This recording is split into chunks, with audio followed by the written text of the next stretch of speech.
అందరికీ నమస్కారం. ఇవాళ మనతో పాటు ప్రముఖ ఆధ్యాత్మికవేత్త జ్యోతిష్య వాస్తు పండితులు బ్రహ్మశ్రీ ఉమామహేశ్వర సిద్ధాంతి గారు మనతో ఉన్నారు. గురుగారితో మాట్లాడదాం. గురుగారు నమస్కారం అండి. ఆయుష్మాన్ భవ. గురుగారు, డిసెంబర్ మాసంలో కర్కాటక రాశి వారికి ఎలాంటి ఫలితాలు ఉండబోతున్నాయి కాస్త వివరించండి.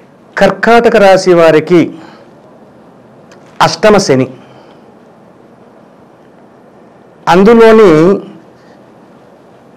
రాజ్యాధిపత్యాన్ని వహించవలసిన కుజుడు కర్కాటకంలో ఉన్నాడు.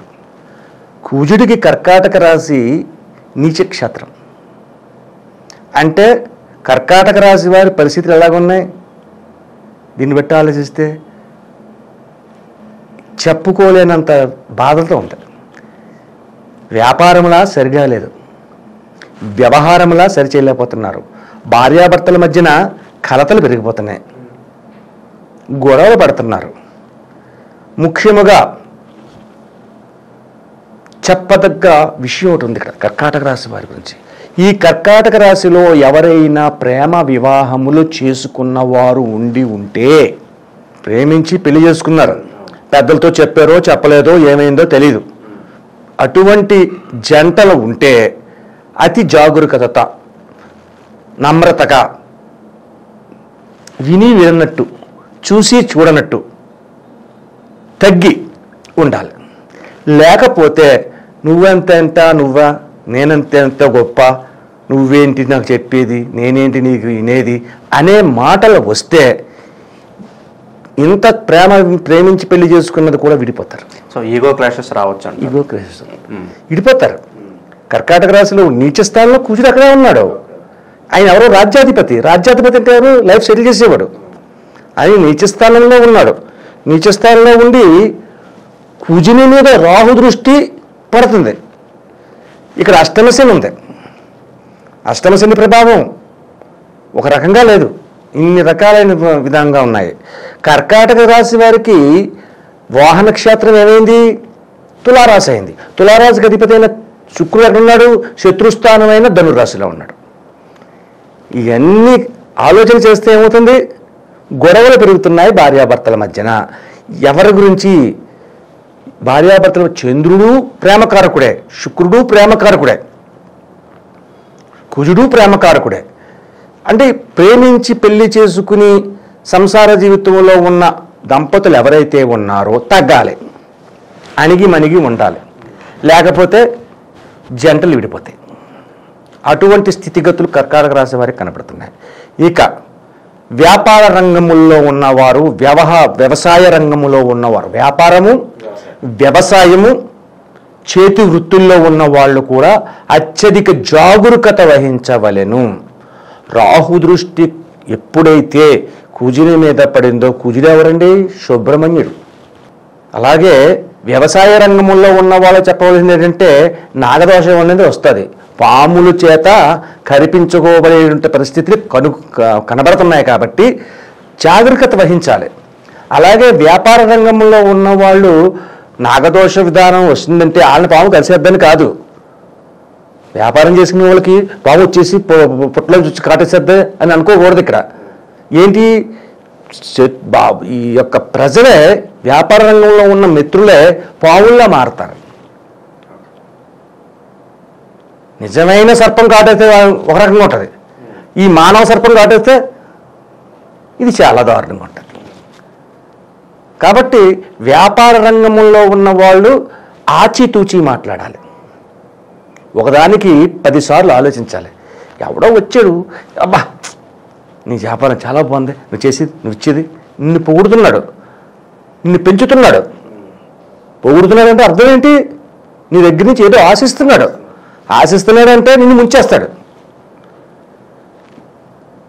నమ్మదగినటువంటి వ్యక్తునైనా కూడా నమ్మకంగా చెబుతున్నప్పుడు నమ్మదగిన వ్యక్తి అయినా కూడా నమ్మకూడదు.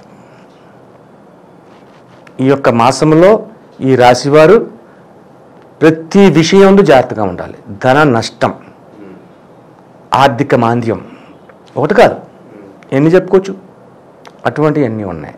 వీళ్ళకి అనుకోని ప్రయాణాలు కూడా ధన నష్టమే సూచిస్తున్న గురుగారు. ప్రయాణ విధానంగా అసలు వీళ్ళకి కలిసి రాదు. కర్కాటక రాశి వారి కలిసి రాదు. అష్టమశని ప్రభావం, అష్టమశని అంటే మామూలుది కాదు, చాలా కష్టదాయకమైన పరిస్థితులు కలిగిస్తుంది. కాబట్టి జాగ్రత్త వహించండి. ఈ అష్టమ శని గురించి చెప్పుకొని తర్వాత రెమెడీస్లో మనం చెప్తాం. ఆరోగ్యపరంగా కూడా ఇబ్బందులు ఎప్పుడైతే మనిషికి మానసిక విధంగా బాగోకపోతే, ఆర్థిక విధంగా బాగోకపోతే ఆరోగ్యం దెబ్బతింటుంది. అంతే కదా. ఇటు తినాలన్నప్పుడు సమయానికి తినలేడు, ఏ పని చేయలేడు. పోనీ నిద్రపోదాం అంటే ఆ నిద్ర కూడా వీడికి పట్టదు. ఏదేదో ఆలోచనలు, ఏదేదో సమస్యలు.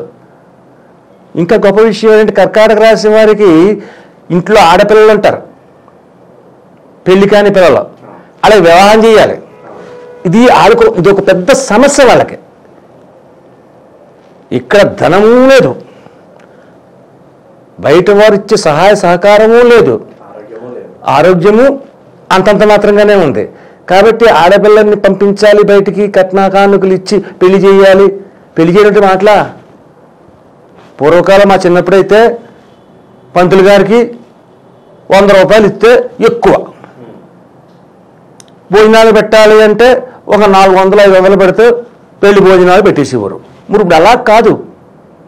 పంతులు గారు దగ్గరికి వెళ్తుంటే పెళ్లి చేసినందుకు 25,000 ఇస్తావా, 50,000 ఇస్తావా, ఇంకా పెద్దోడైతే లక్షలు, కళ్యాణ మండపం 2 లక్షలు, ఇంకా డీజే అది లక్షల్లోనే ఉంది. ఇక ఈ మధ్యకాలంలోని వీడియోలు, ఆడియోలు, ఫోటోగ్రాఫర్స్ వచ్చారు, వాటికి లక్షల్లో. ప్రతిదీ కూడా లక్షల్లోకి వచ్చేది. ఎంత తక్కువలో భోజనం పెడదామన్నా ఆకుకు 200 పడుతుంది, తక్కువ. నాగా పిండి వంటలు పెట్టేయట్లేదు. ఓ 2 పచ్చళ్ళు పెట్టి, 2 కూరలు పెట్టి, ఓ సాంబార్ పెట్టి, కాస్తంత అన్నం పెట్టి, దాంట్లో ఏ వెజిటబుల్ పలావో ఇంకోటో ఏదో చేస్తారు. ఇవన్నీ చేయాలంటే అక్కడ 200 అవుతుంది. కాబట్టి పెళ్లి చేయాలి అనుకున్న వారు కూడా ఈ కర్కాటక రాశి వారికి తల్లడి పాలవుతారు. కాబట్టి ప్రతిదీ ఆలోచించి మాట్లాడుకోవాలి. గురుగారు, కాస్త ఇబ్బందికర పరిస్థితులు అని చెప్పుకోవచ్చు. మరి వీళ్ళకి కొంచెం మెరుగైన ఫలితాలు అంటే ఇంకా ఎన్ని మాసాలు ఆగితే వీళ్ళకి కొంచెం ఫలితాలు బాగుండే అవకాశం ఉందంటారు? ఇక 1 సంవత్సర కాలం. శని అక్కడ నుంచి కుంభరాశి నుంచి మీనరాశిలోకి వెళ్ళాలి. మీనరాశిలోకి వెళితే వీరికి ఈ యొక్క పరిస్థితి తగ్గుతుంది, అన్ని రకాలుగా బాగుంటుంది. అయితే సంవత్సర కాలం వరకు ఇలాగే ఉంటే ఎలాగా? కాదు. ఈ నెలలో ఈ రకంగా ఉంది. నెక్స్ట్ వచ్చే నెలలోని చంద్రుడు మారుతాడు, కొన్ని గ్రహాలు మళ్ళీ మార్పు వస్తుంది. దానివలన ఫలితం మారుతుంది. ఫలితం మారిన తర్వాత ఊపిరి తీసుకునే ఫలితాలు వస్తుంటాయి. ఎప్పుడు అలా ముక్కు మూసుకుని ఉండిపోతారాగా ప్రాణం పోద్ది. అలా కాదు, కొంచెం ఊపిరి తీసుకుని ప్రతి దాంట్లోని రాత్రి పగలు ఉన్నాయని మనం అనుకున్నది ఎందుక. అలాగే ఈ యొక్క మాసంలో బాగోలేదు, జాగ్రత్త వహించండి. దానికి తగిన రెమెడీస్ మనం చేసుకుంటాం, అవి దాని ఫలితాలు మనకు వస్తాయి. ఆ తర్వాత నెక్స్ట్ మంత్ కొంచెం మంచి ఫలితాలు. గురుగారు, మరి ఈ మాసంలో వీరికి కొంచెం మెరుగైన ఫలితాల కోసం ఎటువంటి పరిహారాలు చేసుకుంటే బాగుంటుందంటారు? ఈ కర్కాటక రాశి వారికి అష్టమ శని ప్రభావాన్ని, అలాగే కుజుడు నీచ స్థానంలో ఉన్నందువల్ల రాహు వచ్చి కుజుడిని చూస్తున్నందువలన ఇటువంటి విధానాలను తీసుకుని ఈ కష్టకాలాలు తెలియకుండా శుభతత్వమైన యోగాలు పొందాలంటే ఈశ్వరుని అర్థించాలి.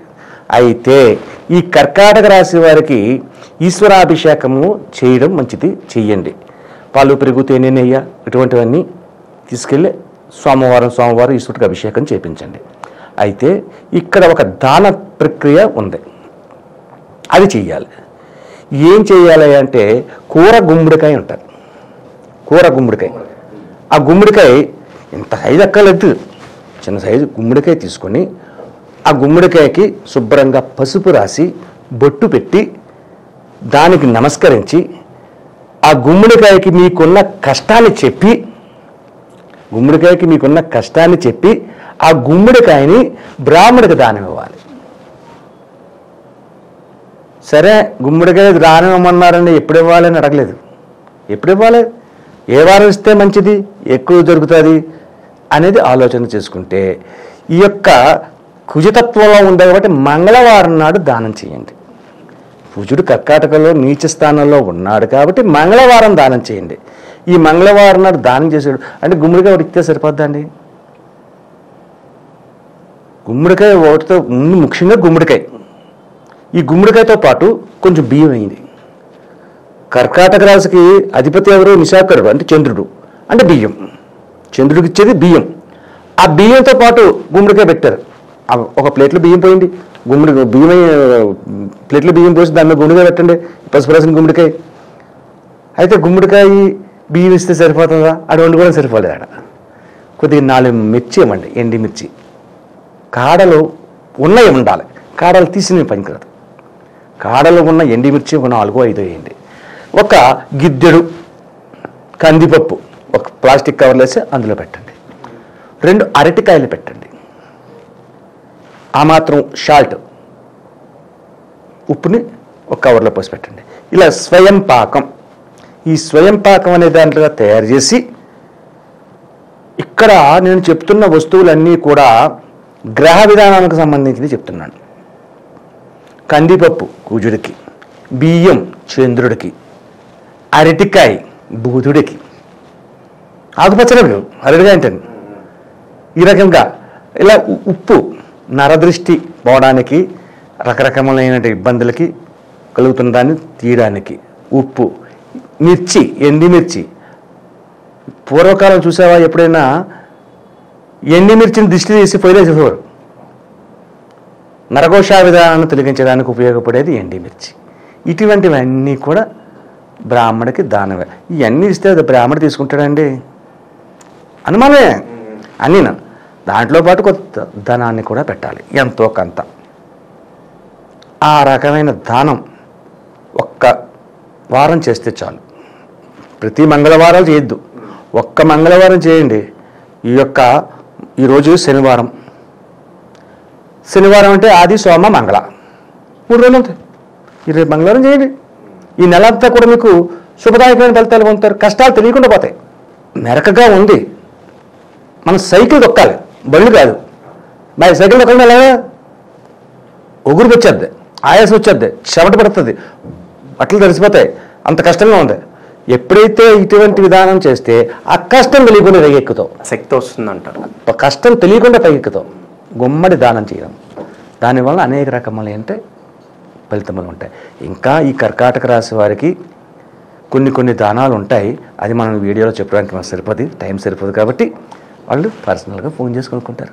డిసెంబర్ నెలలో కర్కాటక రాశి వారికి ఎలాంటి ఫలితాలు ఉంటాయి, అలాగే మీరు చేసుకోవాల్సిన పరిహారాలు తెలియజేసినందుకు ధన్యవాదాలు గురుగారు. ఆయుష్మాన్ భవ.